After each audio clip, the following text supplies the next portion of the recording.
Nous savons très bien que la fille de moins de 18 ans, elle est encore immature. Ses organes génitaux ne sont pas encore développés.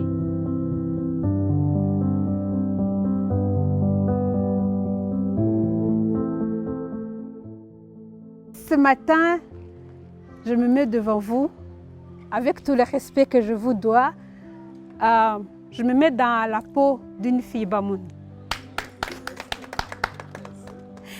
Alors, on va parler un peu brièvement sur justement les causes et les conséquences et les sports psychologiques avec nos filles qui vont en mariage à moins de 18 ans. Parce que nous savons très bien et nous espérons qu'ensemble, on va bannir ça un jour. Ce n'est pas un travail d'une journée, ce n'est pas un travail de surlendemain, c'est un travail qui continue. On a déjà commencé ensemble et puis on restera ensemble. Sur le mariage d'enfants, nous ne sommes pas venus ici parler des causes, nous les savons plus. C'est la pauvreté qui engendre ça. Si une maman ou un papa décide d'envoyer la fille en mariage à moins de 14 ans, ça peut avoir d'autres causes, comme coutume, comme tradition, mais avant tout, quand on donne notre fille à un mari plus riche, c'est pour qu'il a un plus et qu'il va prendre la fille pour lui donner peut-être une vie meilleure ou un changement dans la vie. Mais au-delà de ça, oui, les conséquences. Au-delà de là, nous savons très bien que la fille de moins de 18 ans, elle est encore immature. Ses organes génitaux ne sont pas encore développés. Donner l'enfant, ce n'est pas aussi facile. Elle peut donner l'enfant et peut-être l'enfant est mort-né. Ou alors la femme, elle a des conséquences, que ce soit psychologique, que ce soit physique ou encore même dans la communauté. Tout à l'heure, vous avez parlé du geste que le roi a eu à refuser une fille de 14 ans, mais nous avons une maman ici, qui est Madame Tomaino, qui interdit formellement, elle ne fait pas de mariage d'une fille de moins de 18 ans.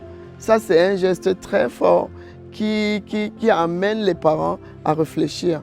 Tu ne peux pas aller marier ta fille, je ne sais pas, tu ne peux pas la marier à la maison. Tu as envie de la marier en public. Donc ça, c'est beaucoup de choses qu'on fait dans le Noun et je pense que c'est dans la même voie que CUSO International. Je vous remercie beaucoup, maman. Et soyez la bienvenue à Fouban. Et en passant, je félicite la reine-mère à la reine. Merci. Ce que vous venez de dire, c'est déjà tombé sur moi. Et ma camarade qui est à côté. Sa fille partait à l'école et elle est naïve. C'est une petite fille de 15 ans. Elle a pris la grossesse. Et maintenant, elle a fui l'école. Sa maman voulait maintenant la prendre en force, la gronder.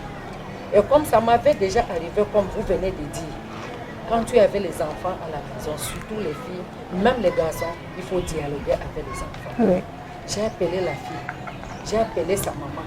J'ai dit que comme elle est déjà enceinte, si tu le prends maintenant fort, ses amis vont la monter d'aller avorter. Et quand elle va prendre maintenant le médicament pour avorter, elle peut perdre la vie comme ça.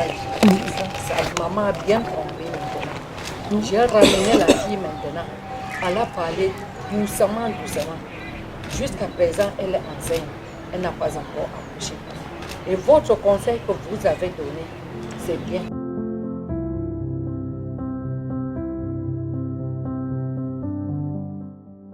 J'ai eu à me marier quand j'avais 17 ans.